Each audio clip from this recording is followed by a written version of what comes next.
Hello, everybody, and welcome back to the Drive Pink Dialogue. We are about 90 seconds from the end of Inter Miami's 2-1 victory over Atlanta United to start the MLS Cup playoffs. Game 1, Inter Miami gets the result they need. I think the performance was better than the result, and I think we'll talk about that. But, of course, at the very end, the darkest moment with Ian Frey going down with an injury. While we're waiting for people to come in and you guys get in the chat, give us your emotional response, your reaction to the game, your performance of the players.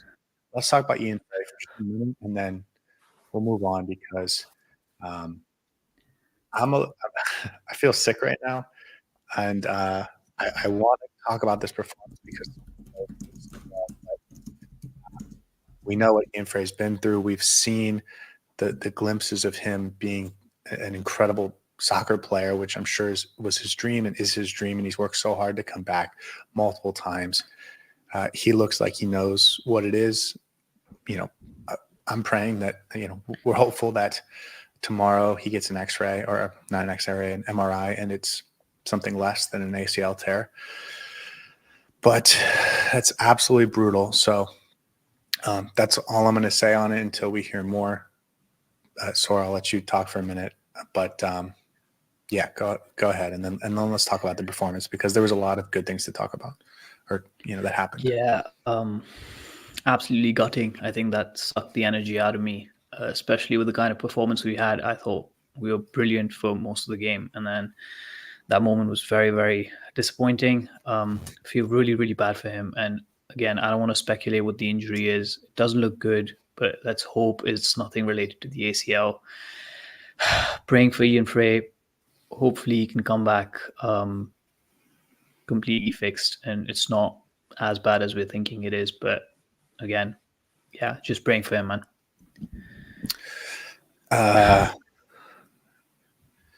Okay. Brad Guzan, monster. One of the best goalkeeping performances I've ever seen in the MLS.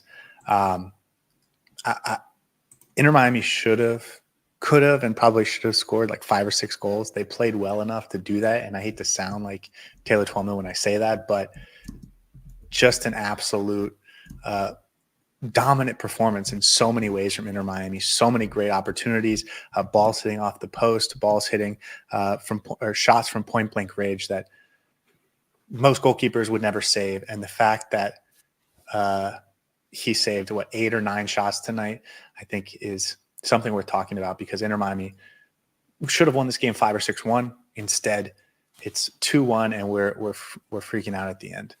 Not freaking out, but a little nervy in the last 10 minutes. We're talking about how the substitutes weren't the right decisions for this game. I'll be honest, my whole sense of energy has been thrown off because of Ian Frey. But Brad Guzan, amazing performance, and all I'll say is I hope that he got all of his saves out of the way in this game so that we can just put 4 or 5 past him next Saturday and move on from there. Yeah, sorry about that, guys. I think the energy is just a little bit low with what happened at the end, so we'll try to pick it up. Let's just start with the positives, man. Inter Miami won the game 2-1 as we predicted. We said that this was going to be a difficult game. I think the commentators made it sound like this, or Inter Miami fans were thinking that this would be a blowout. I don't think so. If you tuned in for our pregame show, we talked exactly about this, of how difficult it's going to be for Atlanta. Atlanta's going to make it for Inter Miami, and they weren't perfect. I thought Inter Miami had a phenomenal game plan. The setup was probably the best setup that Tata Martino's put in front of him this season, I believe. I spoke to you offline about this, Scotty, and for large portions, at least for the 80 minutes of this game, I thought we played some of the best football that we have. Every single player on that pitch knew exactly what he was doing. It was very professional. Every player put in an above average performance. I would pity you for giving the Heron That Flew North award tomorrow, because I thought everyone was very, very good. Redondo was brilliant in the middle. Bright was fantastic. Martinez, near man of the match performance. Messi had everything in his game except the goal. Gomez was very, very good. So overall, from top to bottom, everyone had a phenomenal game. This could have been an absolute blowout if it wasn't for Brad Guzan, and that's the biggest positive I'm going to take. We're 1-0 up against Atlanta over the course of 3 games, and for a team that hasn't beaten Atlanta this season, I thought that was a phenomenal performance. Lesson learned. Let's go get them at Atlanta now. If you're Atlanta, that could not have gone better for you considering the performance, right? They were completely outmanned, outclassed in the first 25 minutes. I thought when they had the 2 injuries to Gregerson and the right back, whose name's escaping me, they switched to a back 3. And I think Inter Miami struggled to adapt to that until halftime, made some adjustments in halftime, and then they dominated the second half for the first 35 minutes of that second half as well. So I think that change kept Atlanta in the game, and they wouldn't have made that change if it wasn't for the injuries. But they're down with they're down players. They are on short rest. They played 3 games in 6 days. They really needed a huge performance from someone like Brad Guzan, and that's exactly what they got. The goal they scored, I thought, was really well worked with Pedro Amador, who we talked about in the pregame show as one of their most dangerous players and someone who's playing very well right now in great form. And then Lobjanidze, who is, I think, becoming a Miami killer. Well, not this time around. He tried, he did get but the goal, though. He wounded us. He just wounded us. No, man, I'm dumbfounded because, again, it just feels like energy is out of the room. But I know this would have been, honestly, I would have been on 7th heaven with this performance. I thought it was very professional, exactly what we needed to do. 3.5 xG, that is amazing. Messi could have had a hat trick and a half. Apart from that one goal that Atlanta had, I didn't see any threats to Drake Calendar's goal. The only reason they scored was because nobody likes to give Drake a clean sheet. And that's about it. Otherwise, this could have easily been a 5-0, 6-0. And credit to Atlanta, honestly, they didn't roll over. I think you mentioned the Orlando game, which was similar to this. And the difference between this game and the Orlando game was that Orlando basically rolled over after the first 2 goals. Atlanta didn't. So kudos to them for putting up a really strong performance. I thought they were good, but they just didn't offer any threats in the offensive positions. And Inter Miami were not able to get the ball into the back of the net enough times. But at the end of the day, I'm glad that there's no aggregate involved because 2-1, 5-0, it's the same result. We win and we go on to the next game. Okay, let's talk about the setup. Inter Miami, it's a 4-3-3 on paper, but it played much more in an umbrella formation. Busquets came to the back line to secure that. You had Bright and Federico Redondo playing in that solid don't let them hit you in transition formation where you had the 5 of them all playing safe. And I thought that was the perfect setup. We both talked about it. We normally don't text each other too much during the game, but this game we were talking a lot because of the nerves and everything. So also I needed to stay up, so I needed to talk to somebody. Otherwise I would have fallen asleep. I'm very tired. I understand, and I appreciate you being here. And I apologize if that's reflecting in my energy, but I'm going to try and bring it. No, it's okay. The formation that they set up, it was perfect to stop what Atlanta wanted to do. I thought it got a little funky because of the substitutes and the change of formation Atlanta brought, but it was the perfect setup. And I loved Diego Gomez playing more centrally and having Jordi Alba play way high up the pitch and then having the cover with Bright and Redondo and Busquets out there to make sure that he was allowed to go up there and be free. That kept Lobjanidze from being able to get too far forward early in the game when he was playing on that side. And so for me, I loved the setup. I loved everything about what Tata put out there to start the game. I thought it was perfect. And I think that's the same thing we're going to see next week. Yeah, and this is something that we're trying to do for a while now. This 3-man backline with pushing your fullbacks really high up with Jordi Alba and Chelo Wigan and having Busquets play centrally is something I think Tata Martino has really gotten used to and really liked. And he likes that 2-man midfield with Yannick Bright and Redondo in the middle. I think it was a little bit difficult to adapt that formation in the regular season because of the change in backline that we had so much. And the difference for me today was David Martinez. He was so clean in the way he played. He was essentially a third midfielder for Yannick Bright and Redondo to play off of. And I thought he had one of the best games that he's had for Inter Miami. Absolutely brilliant everywhere. Contributed somewhat in the offense as well, had a couple of really good crosses, but defensively, he was phenomenal. There was this one moment at the start of the first half where this was, I think, the first transition that Atlanta United tried to get on us, and Lobjanitse got in front of Darwin Martinez, and Martinez literally just blocked him in his path and won the ball. And that for me was the biggest difference. Someone with that ability to position himself perfectly, win the ball in the right spaces, and also play the ball well.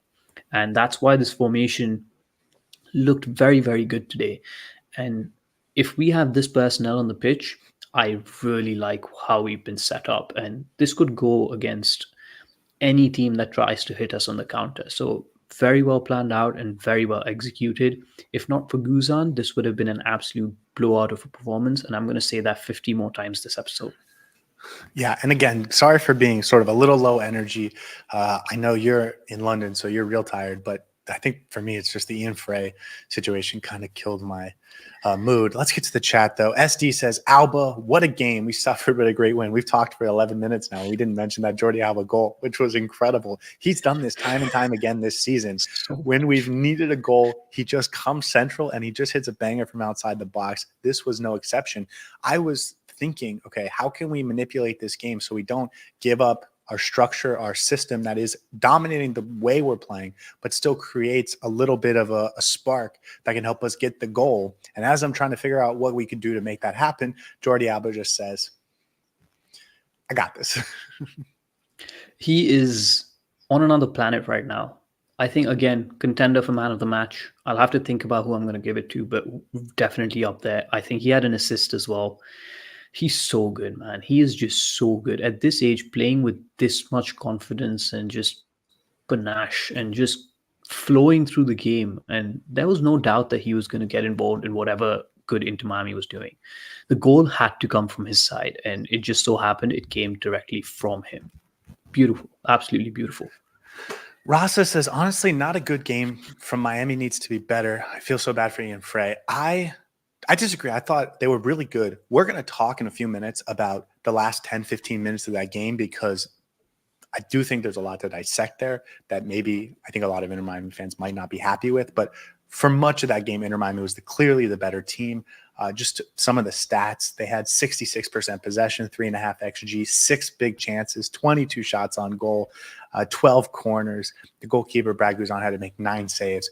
So really, and even more than the 9 saves, he had a couple times where he had to come out of his box to sort of clear the ball away, and those could have been goals. So we're looking at double-digit impact moments from Guzan, who was incredible. And that's what Taryn says, that goalkeeper's on steroids tonight. Just for those that don't know, Brad Guzan, former Aston Villa goalkeeper. So I know a lot of Messi Argentina fans are fans of Emi Martinez. That's what Brad Guzan was 10 years ago. Of course, he's 40 now. Hated him then. Hate him now. Never liked him. He was just so annoying as a keeper. Bizraz says, off night for Messi. Did you feel that way? Because I thought Messi played really, really well. It was off night in the sense that he just didn't get the ball in the back of the net. I was so confused as to what was happening. And at some point, I actually thought to myself that this is probably the best a player has played on a pitch without actually scoring a goal because he was everywhere. I think so too. And he got an assist for that Jordi Alba goal. So that's adding to his collection, by the way, another assist. Lionel Messi, 9 shots, 2 big chances that were saved, hit the woodwork 1 time, 5 shots on goal, 8 dribbles. He even played defense and got a few steals. The only thing he could have done more is beaten Brad Guzan or, gotten Brad Guzan sick. So they had to play the backup or something because that was really just Brad Guzan. AZ says, let's go. Hash says 2-1. I apologize for the mistake in the title. Frey. Yeah, lots of people about Frey. Yeah, just lots of people talking about Frey. And for good reason, man. He is such a good kid. We talked to Yannick Bright, who only said good things about Ian Frey. And the history is well known. I don't know I don't know if it's going to help to continue talking about it, but we'll see over the next couple of days. He'll probably get an MRI today or tomorrow, and we'll see what it is. AC says their keeper kept them in the game 100%. That's Anton an says understatement. That's definitely an understatement. that goalkeeper was so frustrating. Brad Guzan has used up his mojo, says Ash, and I think this is the point. Let's have him get all of his saves for the entire playoffs out of the way in this game, so we can put 4 past him in Atlanta. Anton says he even got a piece of the Suarez goal. That's true. Thomas says good game by Redondo. Let's get into some of the performances, and let's start with Federico Redondo. How'd you feel about our midfielder? Really liked what he did today. Very composed, very calm, simple, professional, crisp. I don't think he put a foot wrong on the 60 odd minutes that he was on the pitch. I thought he was really, really good. That Bright Redondo partnership for me looked the best that it has thus far. And Redondo was just as good as Bright in this game. And I criticize him when he doesn't have a good game, but this is the one time when I'm always going to uplift our players when they have a good game. So this was the time that Redondo stepped up, performed, and just looked very confident in the ball. Distributed it well, got it in the right spots. A couple of times there were instances where he got a pass that was in pressure with players around him, and he got out of it very well. Clean, I think that's the word I want to use for Redondo. Very, very clean. And I may have already thought of an award for tomorrow. But yeah, I thought he had a great performance. I don't know if you agree or not, but for me, Redondo was definitely a very important part of that midfield. When he came off, things changed a little bit. So that proves that he had a very good impact on the game. No, I think you again, not to go back to our private conversations, but you said every player had an 8 out of 10 or better. And I completely agree. I thought Redondo was really good.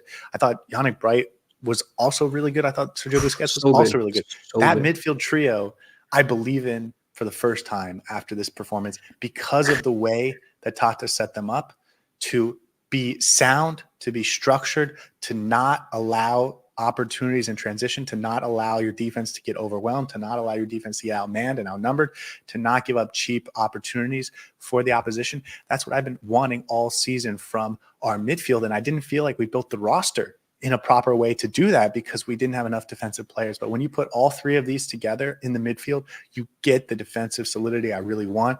They're very clean on the ball. It allowed you to control possession, I think, better in the back, from between the back line and the midfield. I thought they controlled possession better than they have in a very, very long time.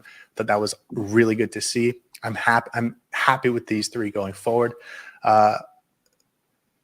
And Diego Gomez also was cutting into the midfield and played centrally a lot in this game to allow Jordi Alba to get that space on the left side to get forward. I thought he looked much better than he had over the last couple of games because he was playing more centrally. He has an opportunity to be more impactful in the game because that's where he's supposed to play. And so I really enjoyed everything here. Yeah, Gomez had a very good start to the game. I thought he was everywhere at the start of the first 40 minutes. I thought Gomez was definitely one of the best players on the pitch. Second half, he sort of drifted away a little bit, but I still think he had a very, very solid performance. I wanted to say that we are getting Brighton Gomez now because he started off very sharp, got that assist, could have had a couple more actually in the second half. So overall, again, if we start talking about each and every player, there are moments that I liked from every one of them. Nuno in the chat says that besides Wigan, they all played well. I thought Wigan had a really good game as well. He could have had 2-3 goals today. He was in front of goals so many times, getting into really good spots. And if anyone watched the pre-game show, my area of concern on the pitch was the fullbacks. And for me, both those fullbacks, despite not playing defensively and actually pushing really high up the pitch, had fantastic performances. Really, really good performances. And for me, Cello was part of that reason why we were so good attacking-wise. Could have had a couple of assists or maybe even a goal or 2. Had a few shots at goal. I thought Cello was fine. Like I said, I think everyone had an 8 out of 10 performance. Very good. And so nothing to concern about. Saur, I know you're the French speaker out of the 2 of us, so tell me if I'm wrong, but I think this says that goalkeeper should be tested for drugs. Yep. Anton says, I do feel IMCF would have benefited from Taylor and pushing Gomez to mid. Let's come back to this because I want to talk about the substitutes in a minute. 3.5 expected goals for Miami, 11 shots on goal. Guzan was MVP. Yeah, Guzan was man of the match, says Anton. Again, incredible performance from Brad Guzan. Special performance. I think that will be very difficult for him to replicate next week. And if he doesn't do that, I think Inter Miami has an incredible chance to end this in Atlanta. There's something to be said, though. I agree that he may have actually used up all his goal-saving cards, and he may not have any more in his pocket. But I think this performance might actually give Atlanta a little bit of positive to take away to I agree. the next game, and that's what I'm worried about. They might think that if they are more defensively stout, they could get a result at home. I don't think that's going to be the case. I still think Inter Miami has enough on them to be able to beat them and finish this off in 2 games. But 2-1 is not necessarily a bad scoreline on paper. Of course, if you get into the nitty-gritties of it, and if someone actually watched the game, they would be like, okay, this was supposed to be a 5-0 or a 6-1 game. We'll see how Atlanta takes away from this and how they perform in the next game. But for now, we did what we had to. And the fact that despite the goalkeeper's performance, we won is actually really, really good for us. Very promising. And we talked about this a lot in the pregame show, that style of sitting back, trying to be defensively sound, which I thought they did a solid job of, right? They only let in 2 goals. I know they gave up a ton of chances, but and it wasn't just Guzan. I thought Derek Williams had a solid game. I thought they were getting in the way of a lot of opportunities. It just was all Inter Miami for much of this game, so they were under a ton of pressure. But and then 1, 2, 3 opportunities they had going the other way. Tiare had an opportunity that he just put wide. I think Zande Silva had an opportunity late that was a little scary, but he put it wide. That's what they wanted to do to win the game. That's what they're going to want to do in Atlanta. And so if Inter Miami rolls out that same lineup that handled it so well, I still think we should feel good about them going forward. You're right. Atlanta feels good that they went on the road and stayed in it, but Inter Miami should also feel good that they have the right game plan to counter that. Yeah, Miranchuk was nowhere to be seen today. Sorry, like, if you think about it, Miranchuk was nowhere to be seen. Lobjanidze was decent, I think, but again, got a goal. But other than that, he was okay. I think we dealt with him really well. And I want to go back to what I said during the pregame show. This midfield was a little bit too defensive, and they didn't have that offensive outlet. Dax McCarty didn't get involved in the attack as much as they want him to. So that played into Inter Miami's favor. And if Atlanta fixes some of these things, they might be a little bit more threatening going forward. But I believe Inter Miami has enough in their tool bag to be able to get a result next weekend. Well, and listen, they lost Brooks Lennon and Stein Gregerson early in the game. If they don't have those 2 next week, will be interesting. I thought Noah Cobb, a young player, came in and did really well for them. So we'll see how those progress, if those are going to be long-term injuries, or at least if it's going to cost them the next game or not. AZ says David Martinez is a stud. Couldn't agree more. Phenomenal performance. We talked about it. We'll talk about him, I'm sure, a lot more when we do a full game breakdown over the next couple of days. Anton says, why was Avila subbed out? Okay, let's talk about the subs, because this is my only problem. Well, aside from Ian Frey. One of your problems. No. I only had one problem aside from Ian Frey, which is just heartbreaking. But the subs I thought were awful. Awful decisions by Tata Martino. You're playing a team, and please argue with me and tell me why I'm wrong or if I'm wrong. You're playing a team that's now playing their 3rd game in 6 days. They are exhausted, and they don't have the type of depth that Inter Miami has. You're dominating the game. You have to try and put this game away by pushing the tempo, by outpacing them, by outrunning them, by out-energying them, because you have the legs, you have the energy, you have the subs, you have the quality to do that. And Tata Martino made 2 subs both times, and I didn't have a particular problem with either sub. It's just the fact that it was only 1 sub. Bring on 3 guys at a time to change the entire pace and tempo of the game and get that 3rd goal, put the game away. He didn't do that either substitution window, and then you can't really use the 3rd substitution window because you might have an injury late in the game, or if you do give up a goal late in the game, you have to throw on all your attacking players to try and win the game in the last 5 minutes. And so by using 2 substitution windows and only bringing on 1 player each, he never changed the energy of the game from Inter Miami's side. And you saw that play out over the last 15 minutes where we didn't have the energy. And then Atlanta was able to get forward. They didn't really create any good chances out of it, but that last 15 minutes was harder and less comfortable than it needed to be because we didn't add bodies that were fresh, healthy, and ready to go. And by the way, we have about 6 guys that could fill that role. Leo Campana, Julian Gressel, Robert Taylor, Matias Rojas. And so I'm dumbfounded why he didn't do that, considering the energy differences in this team, considering the depth, and considering the fact that Atlanta just went on the road to Montreal 3 days ago and had a very tough battle. You should outclass this team from an energy perspective. And instead, in the final 15 minutes, they were the team that were dictating tempo and running the game. And you were just hoping to break on the counter and get a third goal with, by the way, Messi and Suarez, who I know Messi's very quick, but they're not pace guys that are going to burn you over the top. And so even though you did get a couple opportunities going the other way, you didn't have the bodies in place to actually finish any of those chances. And so you had to gut out a 2-1 win when it could have been a more comfortable performance. So, I mean, it could have been a more comfortable performance if Brad Guzan didn't have the game of his life. But going back to the subs, the Bena substitution to Redondo was fine. I just didn't understand why he didn't bring on somebody else along with him. Yeah. I thought Campana and Benjamin Kramaski should have come on in the same at the same time. And Rojas as well, perhaps. But the Ian Frey Aviles switch was dumbfounding. I don't know why that happened. Maybe Aviles was injured or was experiencing some sort of discomfort, but it just did not make sense. But yeah, I agree with you. You had the best bench available to you. You bring on Campana, Gressel, Rojas. These players are good enough to see a game out. You don't need to run your players down into the ground just because they're doing fine on the pitch, because you have to play a lot of games over the next few weeks, hopefully. And they're going to get rest, but still, you want to keep some of these players fresh as well, right? It's not even about keeping your own players fresh. It's about you have another team that's on the ropes. Go after them and physically dominate them. In this, it's about this game going out and physically dominating, because however, the work rate and energy that Diego Gomez has is incredible, but also him at 75 minutes is not what Matias Rojas is at 0 minutes. You know what I mean? And so it was there to kill, and they just didn't kill it, despite the fact that there was quality from every single player.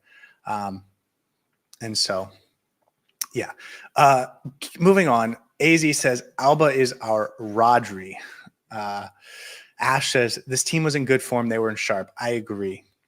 Janet, their goalkeeper went full debu. Miami Muma, we played great. Our defense looked solid, and our attackers brought the fire. Nuno says should have scored 5 or so. Ian Frey getting injured is brutal. Janet says 3 points are 3 points. Let's stop for a second and talk about what this win means for Inter Miami, because they are 1 win away from going to the next round. We'll find out tomorrow sort of how the rest of the playoffs look like they're shaking up. This was the only Friday night game, but it is great to get that first result and to have a great performance like this. You know what I mean? Absolutely great performance. I think you wanted to set down a marker and you wanted to have a good performance. And Atlanta, listen, they've been our biggest problem this entire season. We haven't got a win against them until now. And we really performed well. It could have gone much worse for them with the way we performed today. So I'm going to take back a lot of positives, and I believe in the post-game show I'm going to have a lot of good things to say about how we performed today, because I know, again, don't want to bring it up, but with that Ian Frey injury, it's just changed the complete mood and complexion of the game. But it was so positive. Perhaps the best we've looked this season as a team, as a unit, with every single person performing. So very positive. Going forward, I hope we can sustain these performances in the next couple of games. Janet says reverse from earlier in the season when the defense was always a concern. Listen, this was one performance and it was great. And I think the personnel we put out, especially in the midfield, I think helped dictate how we played defensively. which is nice to see because I think it's replicable moving forward. But I didn't think that it was like substantially different in how we played. It was just we had different personnel that I think combined well to be defensively sound. And then when you have Messi and Suarez up top, you're always going to get the offense you need. And that's exactly how it played out. Alba was awarded man of the match. Ash says, I think Aviles was injured. And again, even if Aviles was injured, at the same time, bring on Campana, bring on Matias Rojas, give yourself more ball quality and energy on the field. Like, just because a player gets injured doesn't mean you can't make 3 subs in the same window, which is, I think, my complaint. Not who got subbed in or out, but just that we only made 2 subs, I guess 3 at the very end, instead of making 3, 4 subs at a time and giving yourself an entire new, fresh range of energy, which I think we needed in the last 15 minutes. Messi with an assist and a ton of shots on goal. This is why Tata's tactics suck. And he got it right to start the game. It was just his in-game decisions that I think really were tough to see, but ultimately Inter Miami gets the win, so it doesn't matter. People who vote Tata Coach of the Year only watch the highlights. Jenna says, Tata got them the supporter shield. If Tata brought on 3 players at once, he would change the rhythm of the game. We were managing the game well. Why would he bring on 3 new players? Because we weren't managing the game well in the last 15 minutes. That's just yeah. And I think the only issue was if this was any other team with a little bit of bite to their attack, Atlanta would have actually scored and made dangerous chances. We got away with it a little bit, but I agree with you. I think the rhythm wouldn't have changed. It would have actually given us more impetus to actually go forward and kill the game off. And that's, I guess, the biggest gripe out of this game. We didn't kill it off. Yes. And if you want to say Inter Miami should have scored 4 goals in the first half, you're right. But when you get into the second half and you haven't scored 4 goals, you still have to play the cards you are currently with. And again, Inter Miami has so much talent on the bench that there's no reason to not put it out there. You have to use them. Yeah. Exactly. We have 1 whole week to recover. The players can play a full 90. Again, it's not about that. Mark says, how many teams have a left back scoring screamers? Oh, sorry. Before I get to Mark's comment, going back to what you just said about Atlanta not having the bite, their best attacking player, Miranchuk, they took off at halftime. And so you really took away their bite. Lobjanitse had to play farther back because they switched to sort of a 3-5-2 or 3-5-1-1 or whatever you want to call it. He was playing more of a wing back, so you took him out of the game, and they didn't have anyone going forward that was going to be dangerous. Sorry, Mark. How many teams have a left back scoring screamers like that? Same energy and control of the game next weekend, and we are moving on. 100% agree. Absolutely. I don't know if we can replicate this again, though. That's what I'm doubting. I don't know if Tata Martino can have 2 games back to back where he gets the tactics right, but we'll see. I trust my players, so hopefully we should be good for next weekend. Yeah, and I think if Atlanta has Gregerson and Brooks Lennon back, they're going to go back to what they did, and I think this is the perfect setup for that. But we'll see how those 2 for Atlanta go on. They also have Mosquera, who is injured for this game, but I don't know if he's going to be back next week. He's a kind of a dangerous wing player for them. AZ says, should have used all of our subs in those last 15 minutes. The problem is you can't use your last window in case you have an injury. You need to save it for the last 5 minutes of the game, just in case. So during those first 2 windows, you want to have a bulkier change in the game to give yourself those fresh legs. But anyways, guys, we like doing these sort of post-game reactions as sort of a raw emotion. And I think certainly the raw emotion comes out in this episode because of what happened to Ian Frey. I know the energy wasn't there for this one, so I apologize. But the Ian Frey news has just been gutting, not news, but watching what happened was just gutting. And so we're probably going to wrap it up there. Daniel says, I'm disappointed, underwhelmed. I don't know what to expect. I don't think you should be. I think they played really, really well, and their goalkeeper just had an incredible performance. But anyways, guys, we'll be back over the next.